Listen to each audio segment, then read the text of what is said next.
देख रहे हैं सद्भावना आवाज। बलरामपुर जिले में बलरामपुर फर्स्ट नाम की एक मुहिम चलाई जा रही है, जिसका नेतृत्व वरिष्ठ पत्रकार एवं समाज सेवी सर्वेश सिंह जी कर रहे हैं। आइए हम उनसे जानते हैं क्या है इस मुहिम का उद्देश्य, कैसे इसका नेतृत्व वो कर रहे हैं। नमस्कार, आपका बहुत बहुत स्वागत है हमारे YouTube चैनल में। धन्यवाद। सबसे पहले मैं आपसे जानना चाहूंगी कि बलरामपुर फर्स्ट की योजना आपके मन में कैसे आई? देखिए, बलरामपुर फर्स्ट एक विचार है, या यूं कह सकते हैं कि विचारों का एक समुच्चय है। बलरामपुर फर्स्ट की योजना कोई अचानक नहीं आई। लगभग 22 वर्षों से बलरामपुर की जमीन पर हमने पत्रकारिता के क्षेत्र में यहाँ कदम रखा, तो बहुत सारे ऐसे मुद्दे थे। नेचुरली पत्रकार का काम ही मुद्दों को उठाना होता है, तो बहुत सारे मुद्दे ऐसे निकल करके सामने आते रहे समय समय पर, जो कहीं ना कहीं व्यक्तिगत भावनाओं को भी उद्वेलित करते रहे। और ये विचार हमेशा एक दिन का विचार नहीं है, ये विचार कंटिन्यूअस चलता रहा कि आखिर बलरामपुर पिछड़ा क्यों है। आज़ादी के पहले की अगर हम बात करें तो बलरामपुर एक बड़ी रियासत के रूप में जाना जाता था, लोक कल्याणकारी राज्य था। आज़ादी के पहले बलरामपुर में जो सिंचाई की व्यवस्था थी वो अनुपम थी। बलरामपुर जो शहर बसाया गया वो काफी पहले, आज़ादी के पहले बसाया गया, उसको एक मानक के रूप में बसाया गया। हमारे पास आज़ादी के समय एक बड़ा रिसोर्स था, बड़ा संसाधन था। आज़ादी के बाद हमको उन रिसोर्सेस पे और आगे बढ़ना चाहिए था, लेकिन हम पिछड़ते चले गए। तो ये प्रश्न स्वाभाविक था, उठता रहा कि हम क्यों पिछड़ते चले गए।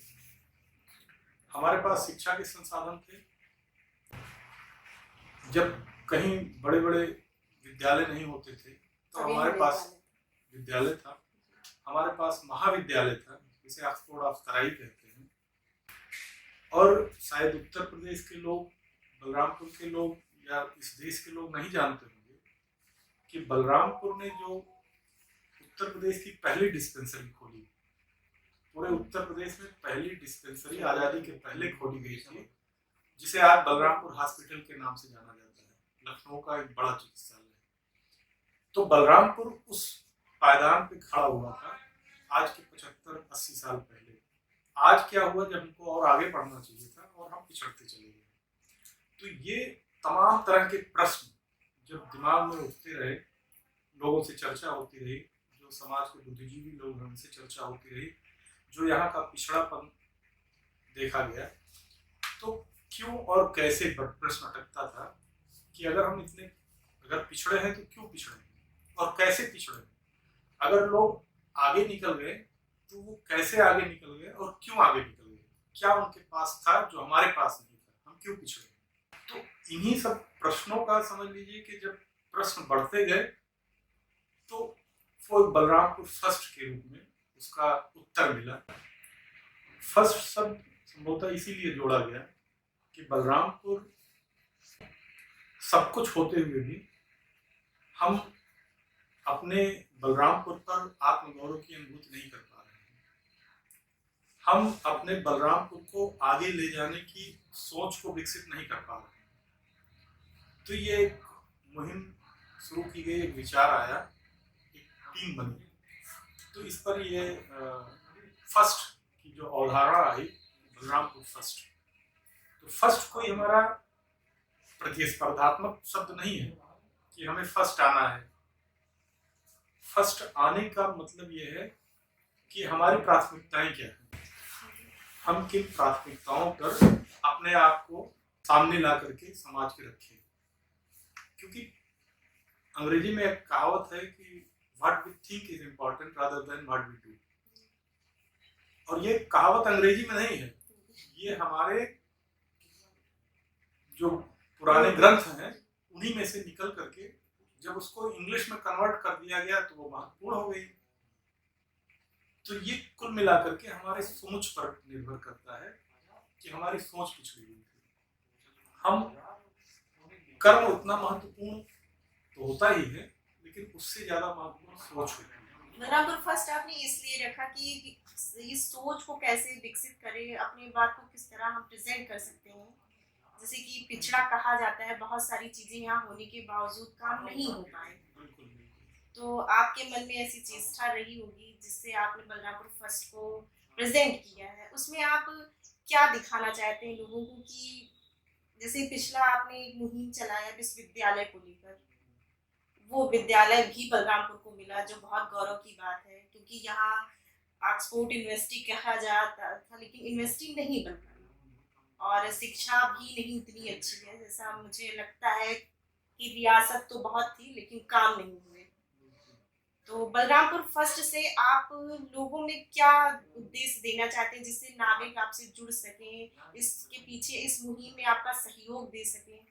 देखिए, अभी आपने बहुत अच्छी बात कही, विश्वविद्यालय की एक मुहिम चलाई गई। तो विश्वविद्यालय की मुहिम अनायास नहीं चली थी। विश्वविद्यालय की मुहिम के पीछे भी इसी तरह की सोच, जो हमारे अपने, हम कह सकते हैं कि हमारे अपने विचार थे या हमारे अपने व्यक्तिगत जिज्ञासा थी। क्योंकि हमने जो बलरामपुर में अनुभव किया पिछले 22 वर्षों में कि एक अवसर विश्वविद्यालय के रूप में बलरामपुर के सामने आ रहा है, तो बहुत चीजें हमने खोया, इसको हम नहीं खोना चाहते थे। क्योंकि अगर विश्वविद्यालय खो जाता तो फिर हम संभवतः वो चीज फिर हमारे पास नहीं उठा पाते। तो वो हमको एक प्रेरित करती रही और हम लोगों ने, उससे हमको भी प्रेरणा मिल रही है कि विश्वविद्यालय, जब हमने एक सोच को लेकर के लोगों के बीच में गए कि विश्वविद्यालय बलरामपुर में ही बनना चाहिए, यहाँ के लोगों में चेतना जागृत हुई और विश्वविद्यालय आज बलरामपुर में बन रहा है।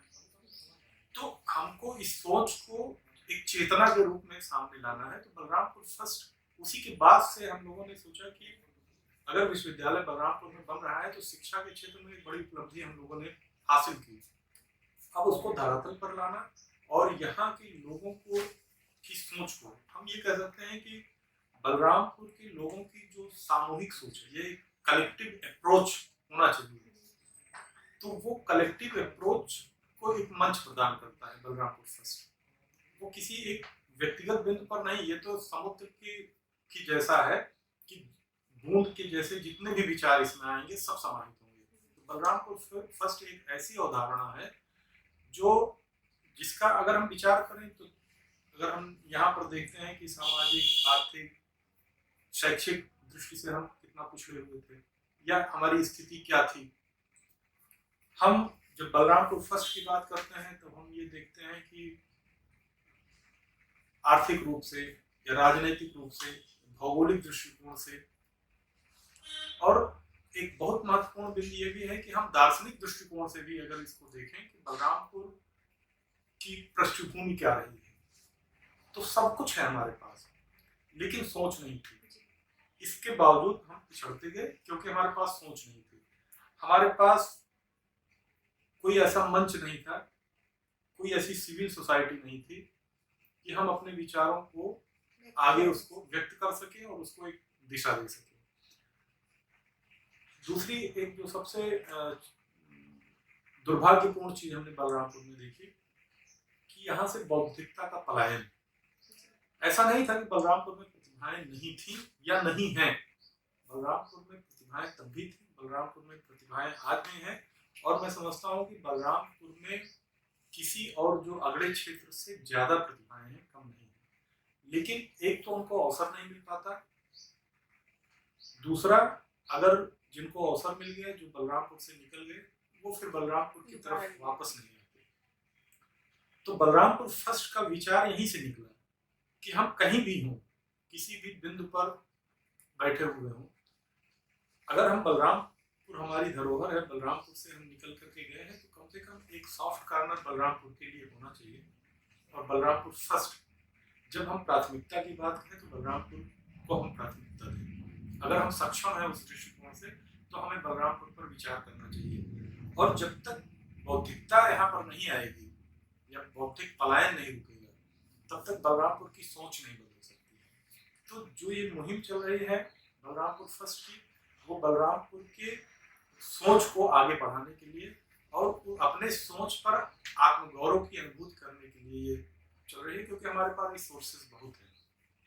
ठीक है कि बलरामपुर औद्योगिक दृष्टिकोण से नहीं आगे है, तो कोई जरूरी नहीं कि हर जगह हम उद्योग लगा करके ही, बहुत सारे देश, बहुत सारे जगह ऐसी हैं, बहुत सारे देश की अर्थव्यवस्था आप भी जानते हैं कि पर्यटन पर आते हैं। हमारे पास प्रकृति का खजाना भरा हुआ है, हमारे पास बहुत सारे संसाधन हैं, हमारे पास टैलेंट है, हमारे पास एग्रीकल्चर लैंड बहुत अच्छी है, हमारे पास पर्याप्त पानी है, हमारे पास कृषि से संबंधित बहुत सारे अवसर हैं रोजगार के। उस पर हम ध्यान दे करके, क्योंकि बात वही सोच पे आके अटक जाती है, तो उस सोच को आगे ले जाने के लिए और ये जो कलेक्टिव अप्रोच है, मान लीजिए कि कुछ लोग ऐसे हैं समाज में जो अच्छा सोचते हैं लेकिन उनकी सोच कहीं कंबाइन नहीं हो पाती, तो हम ये एक ऐसा मंच बलरामपुर फर्स्ट के रूप में स्थापित करना चाहते हैं कि हर व्यक्ति अपनी सोच के उसको लेकर के आए, अपनी बातों को रख सके, जिससे मिलकर एक संगठन में कार्य किया जा बिल्कुल सके। बिल्कुल। जी, मैं ये जानना चाहूंगी कि बलरामपुर फर्स्ट के अंतर्गत आप पहला ऐसा कौन सा कार्य करना चाहेंगे जो ये मुहिम को आगे बढ़ा सके? काम तो चालू हो गया है। जी जी। काम तो बलरामपुर फर्स्ट जब विश्वविद्यालय की स्थापना के सारे मार्ग प्रशस्त हो गए, विश्वविद्यालय के लिए जमीन हो गई, तो फिर हम लोगों ने बलरामपुर फर्स्ट पर जब विचार किया तो पहले एक टीम बनाई गई। ऐसे लोग थे जो विश्वविद्यालय में बढ़ चढ़ के हिस्सा लिए, जिन्होंने अच्छा सपोर्ट किया, वो सारे लोगों को हम लोगों ने एक टीम के रूप में परिवर्तित किया। और फिर ये बलरामपुर फर्स्ट की अवधारणा लेकर के जब हम लोग आए तो उसमें तमाम विचार आए। हम लोगों ने ऑनलाइन मीटिंग की, जो विश्वविद्यालय से जुड़े हुए लोग थे उन्हीं के साथ मीटिंग की गई।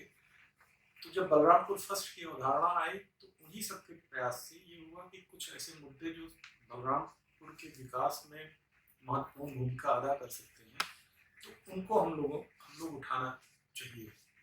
क्योंकि ठीक है, सरकार का जो कार्य है वो सरकार अपना करती रहती है, जिम्मेदार नागरिक का जो कर्तव्य है वो हम सबको करना चाहिए। क्योंकि जब तक हम नहीं बताएंगे, सबसे बड़ा दिक्कत हमारे सामने ये थी कि हमारी सोच क्या है इसको कोई पूछने वाला नहीं। दूसरा व्यक्ति हमारे बारे में सोचेगा, दूसरा व्यक्ति हमारी प्राथमिकता तय करेगा। हम अपनी सोच को खुद क्यों नहीं सोच सकते, हम अपनी प्राथमिकताओं को खुद क्यों नहीं तैयार कर सकते, उसको क्यों आगे नहीं ले आ सकते। तो ये विचार का एक मंथन है और बलरामपुर फर्स्ट के रूप में सामने आया है। इसमें हम लोगों ने सबसे पहले जो बताया आपसे कि प्रकृति का खजाना हमारे पास मौजूद है। सोहेलवा वाइल्ड लाइफ डिवीजन एक ऐसा डिवीजन है, भारत नेपाल की सीमा पर बसा हुआ है, रॉयल बंगाल टाइगर का नेचुरल हैबिटेट है। एक जमाने में बताया जाते हैं कि लगभग 3 दशक पहले यहाँ 24 टाइगर्स होते थे। बीच में 3 दशकों तक टाइगर होने के कोई प्रमाण नहीं मिले। अब वो टाइगर कहाँ चले गए, चूंकि नेपाल की भी सीमा लगती है, जंगल पर वो जैविक दबाव भी काफी बढ़ता गया, इस बीच में जंगल का दोहन हुआ, तो इस वजह से वन्य जीवों पर खतरा भी आया। लेकिन अभी जो रिसेंट सर्वे किया गया, बाघों की गणना पूरे देश में की गई, उसमें सोहेलवा को भी शामिल किया गया, तो कैमरा ट्रैपिंग के माध्यम से लगभग 1/3 एरिया जंगल का कवर किया गया, जिसमें 3 टाइगर के होने के प्रमाण मिले। और ये वन्य जीव प्रेमियों के लिए ही नहीं, वन विभाग के लिए ही नहीं, बल्कि पूरे बलरामपुर और पूरे उत्तर प्रदेश और हम तो ये कहते हैं पूरे देश के लिए ये बड़ी खुशी की बात है कि सोहेलवा में टाइगर के होने के प्रमाण मिले हैं। और जब ये रिपोर्ट वाइल्ड लाइफ इंस्टीट्यूट में भेजी गई, वहाँ से जो अभी तक जानकारी निकली है कि जो एक सर्वे के माध्यम से ये अनुमान लगाया गया है कि लगभग 7 टाइगर सोहेलवा में हो सकते हैं। तो 7 टाइगर अगर सोहेलवा में है, क्योंकि सोहेलवा के पास पर्याप्त भोजन है, टाइगर के लिए पर्याप्त उनके रहने के लिए पानी है, पीने के लिए, तो सारी भौगोलिक परिस्थिति जाती है। तो अब हम लोग का एक मुहिम ये होगा कि इन टाइगर्स को सुरक्षित रखा है अपने बलरामपुर के लिए। क्योंकि टाइगर एक ऐसा जीव है जिसको फूड चेन पर सबसे ऊपर रखा जाता है। ये माना जाता है कि मानव सभ्यता टाइगर की उस फूड चेन की तरह है, उसी पर आधारित है कि अगर टाइगर नहीं होगा तो मानव सभ्यता पर भी बहुत बड़ा संकट होगा। तो उसको संरक्षित करने के लिए हम लोगों ने मुहिम शुरू की है। और अभी पहली डिमांड हम लोग की जो है कि सोहेलवा में प्रोजेक्ट टाइगर लाया जाए, क्योंकि प्रोजेक्ट टाइगर आने के बाद रिसोर्सेज बढ़ेंगे, सुहेलवा के संसाधन बढ़ेंगे। दूसरा ये है कि सुहेलवा और उसके आसपास का जो प्राकृतिक क्षेत्र है, करीब 9 जलाशय हैं, उनका सौंदर्यीकरण किया जाए और इको टूरिज्म का डेवलपमेंट किया जाए। बड़े सौभाग्य की बात है कि इसी क्षेत्र में शक्तिपीठ देवी पाटन मंदिर भी है, इसी क्षेत्र में बौद्ध तीर्थ स्थल भी जुड़े हुए हैं। तो इको टूरिज्म की बढ़ावा मिल सकेगा। बलरामपुर में इतनी सुविधाएं होने के बावजूद भी, जैसे पर्यटन पे बहुत कार्य किया जा रहा है, उसके बावजूद कार्य नहीं हो पाया। अगर होता तो मुझे लगता है आज ये दूसरे पावदान पे होता, कार्य शुरुआत हो गई होती। क्या आपको लगता है कि यहाँ के जनप्रतिनिधि इस पे कोई गौर नहीं करते हैं? ऐसी इच्छा अपेक्षा उनके मन में जागृत नहीं होती? जैसे हमारे पास संसाधन है, आपने खुद कहा, शक्तिपीठ है, सुहेलवा है, बॉर्डर नेपाल से जुड़ा हुआ है, एक टूरिज्म का अच्छा माध्यम बन सकता है, तो इसके लिए जनप्रतिनिधियों ने कभी आवाज नहीं उठाई या प्रस्ताव नहीं रखा? सरकार ने पर्यटन पे बहुत बढ़ावा दिया पिछले। नहीं, बिल्कुल सरकार, देखिए सरकार ने भी इस बात की, कम से कम जो वर्तमान में सरकार उत्तर प्रदेश की चल रही है, इसमें पर्यटन नीति अपनी लागू की है। तो कहीं ना कहीं ये अच्छी बात है कि सरकार का फोकस इस पर है। फोकस है तो हम क्यों ना उस फोकस को अपनी तरफ केंद्रित करें कि हमारे पास ये चीजें संभावनाएं हैं इको टूरिज्म की। इतना बड़ा हब इको टूरिज्म का संभवतः उत्तर प्रदेश में कहीं नहीं है, जहाँ आपको शक्तिपीठ भी हो, बौद्ध तीर्थ स्थल भी हो और इतना बड़ा सुहेलवा वाइल्ड लाइफ डिवीजन हो, इतने बड़े बड़े जलाशय हो, प्रकृति का इतना खूबसूरत नज़ारा हो और बर्ड डेस्टिनेशन के रूप में सुहेलवा उत्तर प्रदेश का सबसे बड़ा केंद्र बन सकता है, क्योंकि यहाँ प्रवासी पक्षी भारी मात्रा में आते हैं। उनका संरक्षण किया जाए, उनका संवर्धन किया जाए, तो एक अपार संभावनाएं हैं यहाँ पर। राजनीतिक दृष्टिकोण से ये तो नहीं कहा जा सकता कि किसी ने इस पर फोकस किया या नहीं किया, लेकिन हम लोग इस संसाधन को अभी तक उपयोग नहीं कर पाए। अगर हम इन चीज़ों का उपयोग किए होते तो आज हमारे पास, हम कह सकते हैं कि सुहेलवा ही एक ऐसा संसाधन या एक ऐसा खजाना हमारे पास है जो पूरे बलरामपुर नहीं, पूरे देवी पाटन मंडल को समृद्धि प्रदान कर सकता था,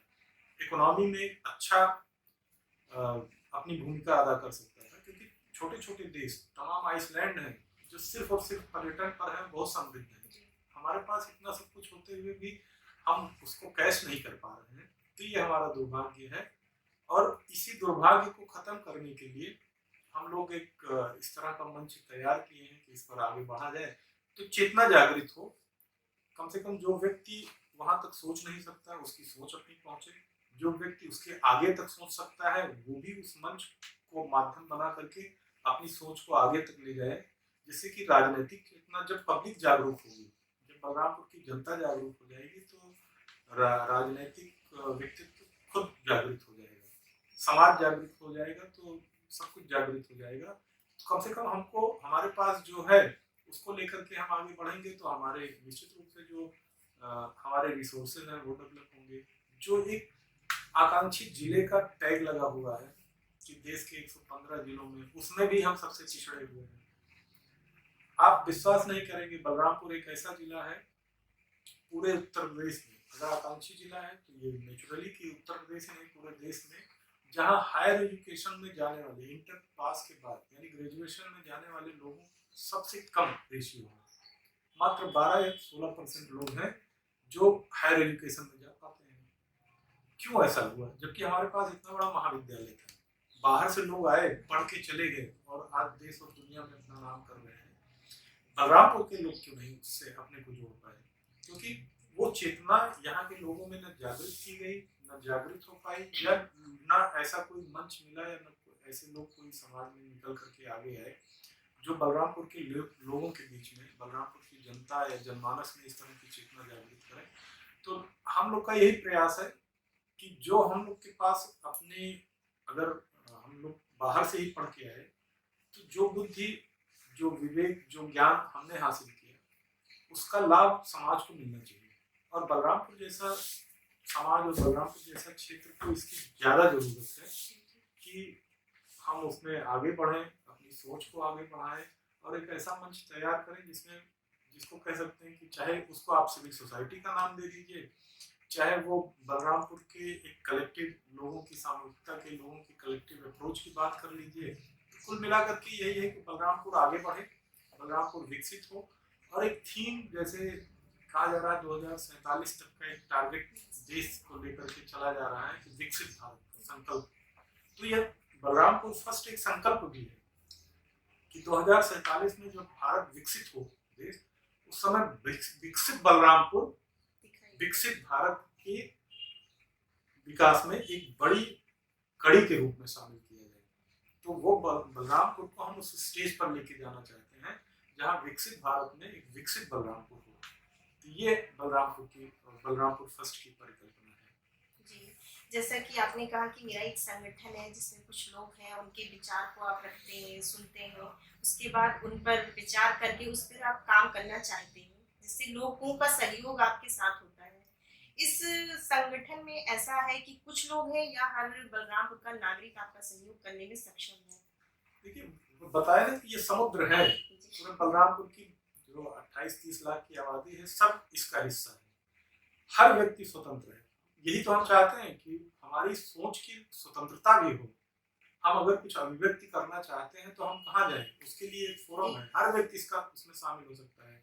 और जो विश्वविद्यालय की लड़ाई जब हम लोगों ने संघर्ष किया तो उसमें बलरामपुर के ही लोग नहीं थे, बाहर रहने वाले लोग भी थे। बलरामपुर के लोग जो बाहर रह रहे थे, जो दिल्ली में है, लखनऊ में है, या इवन जो विदेशों में भी बैठे हुए हैं, उन लोग की भी यही थीम थी कि बलरामपुर में विश्वविद्यालय बनना चाहिए। वो लोग, उन लोगों ने एक प्रेरणा देने का काम किया। तो आज हम लोग उसी मुहिम पे आगे बढ़ रहे हैं। जब बलरामपुर फर्स्ट लेकर के चल रहे हैं तो हम बाहर के लोगों को भी, जो बलरामपुर में नहीं है लेकिन उनकी भावनाएं बलरामपुर से जुड़ी हुई है, भावनात्मक लगाव उनका है, तो उस भावनात्मक लगाव को भी हम कैश करना चाहते हैं कि जो व्यक्ति किसी बड़े महत्वपूर्ण पद पर बैठा हुआ है या किसी भी क्षेत्र में, किसी भी स्वरूप में, वो बलरामपुर को आगे ले जाने की अगर बात करता है तो हम सबका स्वागत करते हैं। और जो टीम बनी है, इसमें जब हम मीटिंग करते हैं तो आप जानिए कि आधे लोग बलरामपुर के बाहर से होते हैं जो ऑनलाइन मीटिंग में जुड़ते हैं, तो उससे प्रेरणा मिलती है। और बलरामपुर के लोगों से ज्यादा जो अच्छी बातें वो बाहर रहने वाले लोग बताते हैं कि बलरामपुर को कैसे डेवलप किया, क्योंकि वो एक विकसित क्षेत्र में रहते हैं, तो वो अपने आसपास की जगह पे देखते हैं कि हम विकास के लिए क्या क्या चीजें कर सकते हैं। अगर हम हमारे जिले की, बलरामपुर जिले की मान लीजिए अगर 70% आबादी कृषि पर आधारित है, तो नेचुरली हमें कृषि को भी बढ़ावा देना होगा। एक बड़ा सेक्टर है कृषि का, तो उसको हम इंडस्ट्रियलाइज वे में काम कर सकते हैं। जैसे मोटे अनाज हमारे यहाँ बहुत होते थे, उस पर हम फोकस कर सकते हैं। इस तरह के सुझाव भी आते हैं। तो सारा कुछ ओपन हुआ, खुला हुआ है। ये मंच ऐसा है जिस पर सब कुछ खुला हुआ है। बलरामपुर का विकास कैसे भी हो, किन्हीं भी परिस्थितियों में हो, और किन किन चीजों पर हम फोकस कर सकते हैं बलरामपुर के डेवलपमेंट के लिए, वो सारे इस वैचारिक मंच का हिस्सा होते हैं। और सभी लोग का हम स्वागत करते हैं, चाहे वो राजनीतिक क्षेत्र में हो, चाहे सामाजिक क्षेत्र में काम करने वाला व्यक्ति हो, चाहे भूगोलवेत्ता हो, चाहे अर्थशास्त्री हो। सबको हम चाहते हैं कि बलरामपुर में अपने जो उनकी लगाव है, उनकी जो प्राथमिकताएं हैं, वो बलरामपुर के साथ तय करें और बलरामपुर फर्स्ट को आगे बढ़ाएं। तो बलरामपुर फर्स्ट कोई व्यक्तिगत विचारधारा नहीं है, ये तो बलरामपुर के लोगों की एक सामूहिक विचारधारा है, और इसी को लेकर के आगे चला जा रहा है कि किसी भी परिस्थितियों में हमें बलरामपुर को विकसित बलरामपुर बनाना है। जी, जैसा आपने कहा कि कुछ कार्य शुरू हो चुका है, तो ऐसा कुछ वहाँ कार्य क्या प्रारंभ हुआ जिसको आप बता सकते हैं, या लोगों में मतलब वहाँ लोग जाएं तो उसे देख सकते हैं कि उस कार्य को आप बढ़ा रहे हैं? जैसे पिछला तो कोई कार्य वहाँ हुआ नहीं, हुआ है जैसे वहाँ पड़ा रह गया। वैसे आपने कहा ये कार्य शुरू हो गया, लगभग 2 महीने हो रहे हैं कार्य को प्रारंभ हुए, तो क्या कार्य शुरू हुआ? देखिए, ये मुख्यतः जन जागरूकता का विषय है कि हम लोग इसको जागरूक करें लोगों को। तमाम लोगों को, बलरामपुर में रहने वाले लोगों को ये पता नहीं है कि सोहेलवा जैसा खूबसूरत जगह हमारे पास है। तो और जबकि यहाँ से मात्र 2 घंटे का डिस्टेंस पे लखनऊ है। तो अगर आज व्यक्ति आना चाहे वीकेंड में, सुकून ढूंढने के लिए आदमी जाता है, प्रकृति के बीच में ही जाना चाहता है, तो उस प्रकृति के बीच में जा करके जो उसको अनुभव होता है, वो अनुभव यहाँ सुहेलवा में पर्याप्त मात्रा में मिलता है। तो अभी वन विभाग के लोगों के साथ हम लोगों ने कोऑर्डिनेशन किया है। हम लोग आपस में भी एक डॉक्यूमेंटेशन तैयार कर रहे हैं कि हम और क्या क्या चीजें कर सकते हैं। अगर हमें सरकार के पास जाना हुआ उन योजनाओं को लेकर के, जैसे हमारी 2 चीजों पे हम फोकस कर रहे हैं कि प्रोजेक्ट टाइगर लागू हो यहाँ पर और दूसरा इको टूरिज्म का डेवलपमेंट की बात हो। तो इको टूरिज्म के डेवलपमेंट के लिए नेचुरली सरकार को आगे आना होगा, प्रोजेक्ट टाइगर लाने के लिए सरकार को ही आगे आना होगा। तो सरकार अपना कदम आगे बढ़ाए, हम एक दबाव समूह के रूप में बलरामपुर की जनता की तरफ से कार्य कर सकते हैं कि और ये सरकार को भी जागरूक करने का काम करेंगे, हम खुद जागरूक होंगे और सरकार को भी कि हमारे यहाँ टाइगर है, आप प्रोजेक्ट टाइगर लाइए, हमारे यहाँ इको टूरिज्म की इतनी बड़ी संभावनाएं हैं, आप इको टूरिज्म यहाँ स्थापित करिए। उसमें रेवेन्यू, एक बड़ा रेवेन्यू जनरेट होगा जो सरकार के ही हिस्से में जाएगा, क्योंकि सुहेलवा के अंदर वो संभावनाएं हैं कि पूरे बलरामपुर की अर्थव्यवस्था को अकेले सुहेलवा चाहे तो संभाल सकता है, इतना रेवेन्यू जनरेट हो सकता है और वो इको टूरिज्म के माध्यम से और प्रोजेक्ट टाइगर लाने के बाद ये शुरू हो जाएगा। तो हम उन चीजों पर फोकस कर रहे हैं, उसकी लिस्टिंग भी तैयार की जा रही है, एक डॉक्यूमेंटेशन भी हम लोग कर रहे हैं। तो अभी सुहेलवा को लेकर के आगे चल रहे हैं, उसमें तमाम लोगों के विचार भी लिए जा रहे हैं कि और कैसे हो सकता है। जो इसमें तमाम एक्सपर्ट्स लोग हैं, जो वन विभाग के लोग हैं, जो वाइल्ड लाइफर हैं, उनकी भी मदद ली जा रही है, उनके भी अनुभव साझा किए जा रहे हैं। बर्ड डेस्टिनेशन के रूप में भी कुछ स्थान चिन्हित किए गए हैं, जैसे करावाड़ ताल है या भगवानपुर जलाशय है, चित्तौड़गढ़ जलाशय है, जहाँ पर्याप्त मात्रा में बर्ड्स आते हैं। तो बर्ड वॉचर्स की एक बड़ी संख्या होती है जो पूरे विश्व में भ्रमण करती है, चिड़ियों की पर अध्ययन करती है। तो वो सुहेलवा में, चूंकि पहले भी कुछ बार हो चुका है, और सुहेलवा में एक बड़ी विलक्षण चीज ये है कि यहाँ लगभग 450 प्रजाति की पक्षियां यहाँ पर होती हैं, ये जल्दी कहीं और नहीं दिखाई पड़ती हैं। सुहेलवा में जो इसकी बायोडाइवर्सिटी है, भाबर बायोडाइवर्सिटी, ये उत्तर प्रदेश का इकलौता जंगल है जो इस डाइवर्सिटी को करता है। सुहेलवा के अंदर जड़ी बूटियों का खजाना है, वो हमारी आर्थिक समृद्धि के लिए बहुत बड़ा रोल प्ले कर सकते हैं। तो हम इन सब चीजों पे फोकस कर रहे हैं और इसमें लोगों का सहयोग लिया जा रहा है, जो एक्सपर्ट लोग हैं उनका भी सहयोग लिया जा रहा है, जो वन विभाग के लोग हैं उनसे भी बातचीत की जा रही है, और फिर हम एक प्रोजेक्ट अपना तैयार करके हम सरकार के पास भी जाएंगे कि हमारे पास ये चीजें हैं, हमको ये चीजें चाहिए जिससे कि पूरा बलरामपुर का आर्थिक विकास हो सके। एक प्रश्न हमारा आपसे ये भी होगा कि बलरामपुर शहर को रियासत ने बसाया था, इस पे बलरामपुर फर्स्ट का कोई मुहिम होगा या आपकी सोच ऐसी भी है, क्योंकि आज के समय में बलरामपुर शहर की स्थिति बदल चुकी है। जैसा कि रियासत ने बसाया था उसका इंफ्रास्ट्रक्चर अलग था, यहाँ की जो महल थे जैसे सिटी पैलेस ले लीजिए, नील पैलेस ले लीजिए, इन सब की खूबसूरती थी। लोग एक बार सोचते हैं कि ये बलरामपुर में हो सकता है, इस पे आप कुछ कहना चाहेंगे? बिल्कुल, देखिए बलरामपुर ऐतिहासिक दृष्टिकोण से देखा जाए तो एक बहुत महत्वपूर्ण केंद्र बिंदु था पूरे प्रदेश में ही नहीं पूरे देश में।